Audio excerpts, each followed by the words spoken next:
Убийство рецепторов, которые отвечают за вознаграждение и мотивацию, ухудшение концентрации внимания, памяти, нестабильное эмоциональное состояние, расстройство пищевого поведения и другие последствия, к которым приводит глюкозная передозировка. Друзья, всем здравствуйте! Меня зовут Владимир. Я являюсь специалистом в области питания и здоровья. Я основал компанию полезных продуктов, благодаря которой я узнал множество производственных технологий, узнал детали и нюансы о том, как те или иные продукты влияют на состояние нашего здоровья на протяжении 10-15 лет.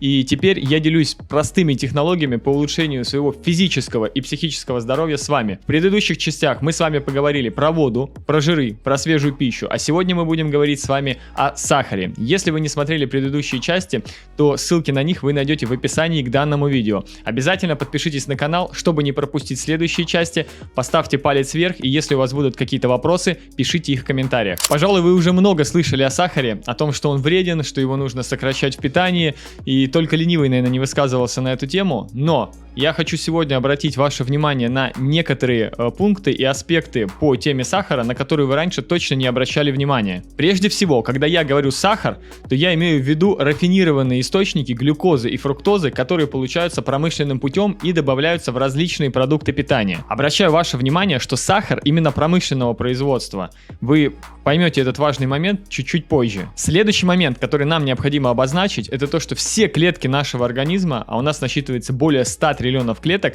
питаются глюкозой и исключительно ей. А фруктозу нам необходимо дополнительно расщепить до глюкозы, и в этом нам помогает печень. И последнее, с чем нам необходимо определиться, что такое рафинирование. Рафинирование – это промышленная технология отделения одного компонента из исходного продукта, то есть отделение какого-то одного вещества из целого множества. То есть, например, мы отделяем с вами глюкозу от клетчатки, белков, жиров, макро-микроэлементов и тысяч других элементов, которые содержатся в свекле, и получаем белый рафинированный сахар. Это чистый, изолированный продукт, лишенный каких-либо сопутствующих веществ и который содержит очень много калорий. Такой продукт можно долго хранить, его легко транспортировать на дальние расстояния, но самое главное, что его можно добавить в любые продукты питания и сделать их вкуснее. С точки зрения промышленных технологий это очень хорошо, так как это снижает затраты. А вот с точки зрения человека, давайте разбираться. До появления промышленных технологий сахар был большой редкостью, и в среднем один человек употреблял не более 1,5 килограммов сахара в год. Если мы взглянем на то, что происходит сейчас, то по данным статистики в 2020 году в Российской Федерации на одного человека приходится более 31 килограмма чистого сахара в год, а это более 2,5 килограммов в месяц.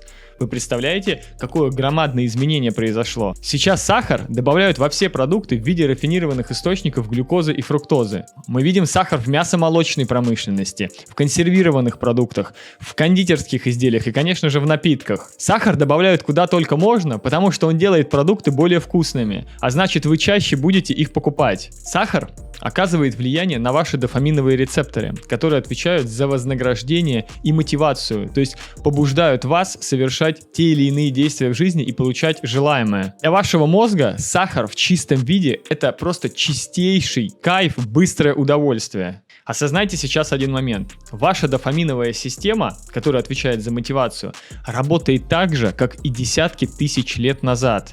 Вы пошли в лес, обнаружили там черничник, начали кушать, ягоды попали в ваш желудок, переварились, глюкоза попала в кровь, клетки получили питание, выделился дофамин. Он нужен для того, чтобы вы запомнили, где находится этот черничник, и в следующий раз у вас была мотивация снова вернуться и найти себе еду. А теперь представьте, что происходит с вами в современном мире, когда 24 часа на 7 вы видите вокруг себя тонны еды, которая содержит сахар. Причем этот уровень сладости настолько огромный, что он даже близко не стоял, например, с ягодами черники. Разница просто, превышает чернику в десятки раз. Поэтому вся пищевая индустрия построена на том, чтобы эксплуатировать вашу дофаминовую систему, чтобы вы возвращались и покупали продукты вновь и вновь.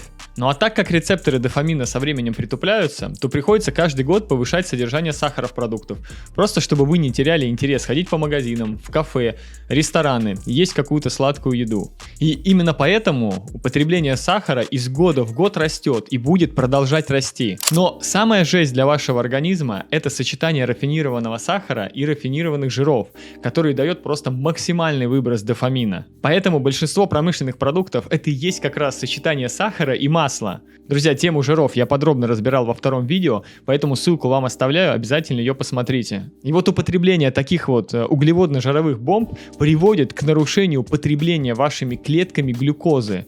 То есть ваши клетки перестают получать энергию из пищи. Смотрите, какой простой механизм. Вы употребляете что-то сладкое. Это у вас переваривается, глюкоза попадает в кровь. Дальше из крови она должна попасть в клетки, и клетки, таким образом, потребляя глюкозу, получают энергию и вырабатывают ее для вашего организма.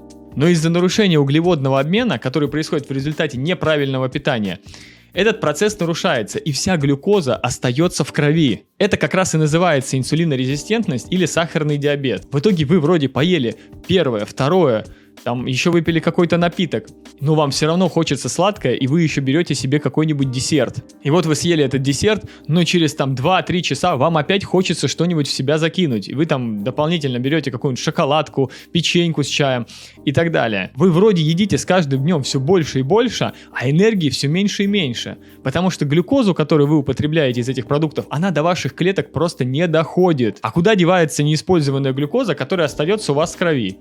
Ну, во-первых, она является великолепной питательной средой для всех патогенных микроорганизмов, бактерий, вирусов, грибков. А во-вторых, организм просто начинает откладывать ее про запас с помощью резервного механизма. Он утилизирует ее в жир по всем частям вашего тела. Вы только вдумайтесь, в 1980 году уровень глюкозы в крови составлял 5,3 миллимоль на литр. В 1990 году 5,5. В 2000-х 5,8. В 2010-х 6,2. И сейчас в 2020-х этот показатель уже доходил до 6,4. Каждый год значения постоянно сдвигают в большую сторону. То есть каждое десятилетие норма содержания глюкозы в крови сдвигается вместе с повышением употребления количества сахара. Это делается для того, чтобы просто не признавать, что у большинства населения есть сахарный диабет. Я вам сейчас открою глаза, потому что, для многих это может быть шоком. Но если у вас есть любое отложение лишнего веса, там 1-2 килограмма, есть какой-то жир, то это говорит о том, что у вас нарушен углеводный жировой обмен, и по факту это и есть диабет, есть инсулинорезистентность. Ваши клетки постоянно недополучают энергии, а значит и вы не так энергичны, как могли бы быть. И вы так привыкаете вот к этому состоянию низкой энергии, что просто даже уже не знаете, как может быть по-другому. Если с этим немного поработать, то, чем я и занимаюсь со своими учениками в закрытой группе, то можно очень существенно поднять количество свободной энергии в теле, что отразится на всех аспектах вашей жизни. Интересно еще и то, что уровень употребления сахара напрямую коррелирует с уровнем тестостерона у мужчин, который за последние 50 лет упал более чем в 2 раза. А количество сахара, употребляемого, при этом растет. Кстати, вот забыл сказать, сахар это может быть не обязательно даже то, что сладкое. Мука, белая рафинированная мука, это тот же сахар, потому что он очень быстро превращается в нашем пищеварении в ту же глюкозу. И поэтому любой круассан, сделанный из белой муки, маргарина и сахара, это просто совсем нездоровая еда, особенно с кофейком по утрам. Зато дофамина она выделяет, конечно, огромное количество, именно поэтому от нее так сложно отказаться. А теперь давайте поговорим о самом главном. Дофамин отвечает за вашу мотивацию и стремление в жизни получать желаемое. Он побуждает начинать дела и доводить дела до конца. И вот как вы можете быть мотивированы заниматься спортом, заниматься своим здоровьем, зарабатывать больше денег, строить личную жизнь, если у вас под рукой всегда есть сахарно-жировая бомба, которую вы можете поесть 24 часа на 7 и получить чувство гармонии, удовлетворения, что с вами все в порядке и в принципе ничего в своей жизни менять не надо. Эта сахарно-жировая еда выделяет такое большое количество дофамина, что она затмевает все остальные мотивации в вашей жизни. И ведь вы можете ее поесть 24 часа на 7 дней в неделю, то есть вообще в любое время. И вот вы вроде хотите начать заниматься спортом, перестать есть сладкое, заняться своим здоровьем.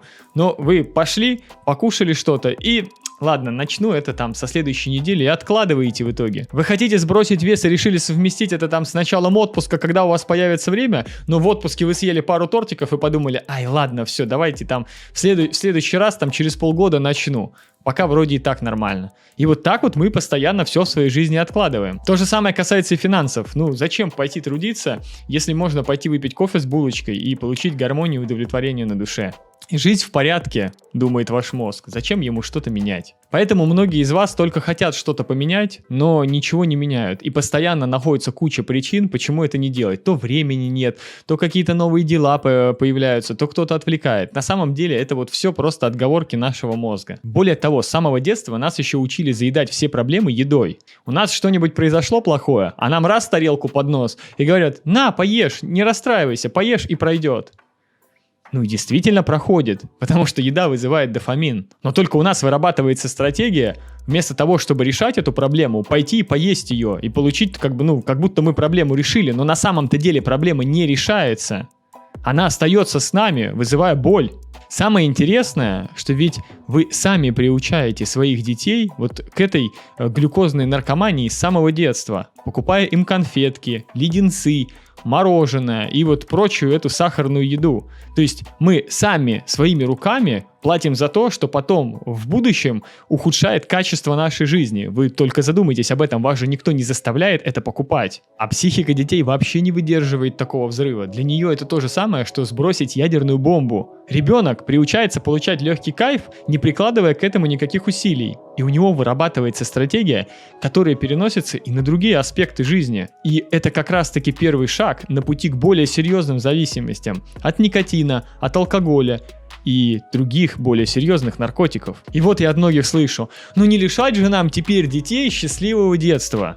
Друзья, сахар, печенюшки и вот вся эта мусорная еда – это не счастливое детство. Счастливое детство – это поиграть в футбол и в баскетбол, поплавать в озере, пообщаться с друзьями, в общем, поиграть в какие-то любые игры. Вот это вот счастливое детство. Вы вспомните свое детство, как вы бегали с друзьями, играли в какие-то игры, вас звали покушать, вы вообще скорее бы вот там что-нибудь в себя закинуть и убежать обратно, а вам все время доедай там и так далее, вот это пичкали. Ну и что в итоге?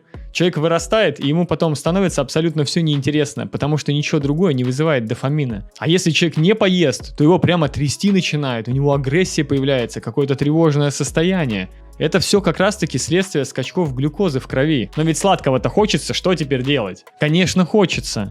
Потому что все клетки нашего организма питаются глюкозой, и исключительно ей. Мы с вами от природы сладкоежки. Хотеть сладкого для нас – это нормально. Сейчас я представляю ваши глаза вот такие.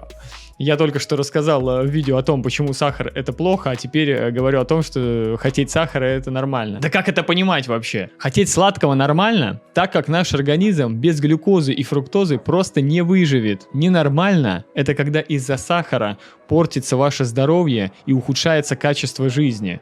А теперь мы подходим к самому главному. Сахару рознь. Начните снижать количество, а лучше просто откажитесь от рафинированных источников глюкозы и фруктозы в виде белого кристаллического порошка. Ну и, соответственно, продуктов, в которых они содержатся. Коричневый окрашенный сахар, тоже ничем не лучше, он ничем не отличается, поэтому его тоже лучше убрать. Сейчас существует множество различных подсластителей, аналогов, так сказать, но я вам могу сразу сказать, что каждый необходимо разбирать отдельно, и очень-очень маленькое количество действительно, таких здоровых вещей, которые можно употреблять. Но опять же, целесообразность их употребления будет зависеть от того, какой у вас уровень физической активности, сколько калорий вы потребляете в день.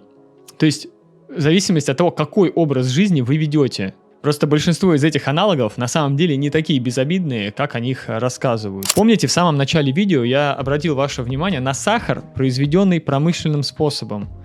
Так вот, самое лучшее, чем вы можете заменить сахар и продукты, содержащие сахар, это на натуральные природные источники, которые содержат глюкозу и фруктозу. А это фрукты, сухофрукты и мед. А теперь внимание, сейчас будет вот самый важный момент этого видео. Сосредоточьтесь. Нутрициологи, диетологи, тренера и прочие специалисты демонизируют фрукты, рассказывая о том, что фрукты содержат тот же сахар и их категорически нельзя употреблять. Но на самом деле это абсолютно неверно и распространяется ошибочное представление о фруктах. Фрукты можно и даже нужно употреблять. Они критически важны для вашего здоровья. Раньше все знали, что надо есть фрукты, потому что это полезно. А сейчас вообще мир перевернулся с ног на голову, и фрукты всем запрещают. Вот об этом я подробно поговорю в следующей части, и там мы разберем фрукты и какое влияние они оказывают на наше физическое и психическое здоровье. Если вы хотите сказать спасибо за это видео, то просто подпишитесь на канал, поставьте палец вверх, и если у вас есть какие-то вопросы, пишите их в комментариях. Также я рекомендую подписаться вам на мой телеграм-канал, где вы найдете больше полезной информации по теме питания и здоровья. Обязательно поделитесь этим видео со своими родными, близкими и теми людьми, кому это может быть полезно. А также я могу вам порекомендовать скачать свой файл со списком продуктов, которые улучшают ваше физическое и психическое здоровье по ссылке в описании к данному видео. Там будет список продуктов, я рекомендую вам его распечатать, повесить на холодильник, и чтобы этот список просто был у вас на виду, какие продукты вы можете использовать в приготовлении пищи там каждый день. Сегодняшнее видео подошло к концу, я желаю всем хорошего самочувствия и прекрасного настроения. С вами был Владимир Горохов, до новых встреч. И помните, вы можете достигнуть всего, чего вы захотите, если вы готовы для этого немного потрудиться. Позаботьтесь о себе, пока-пока.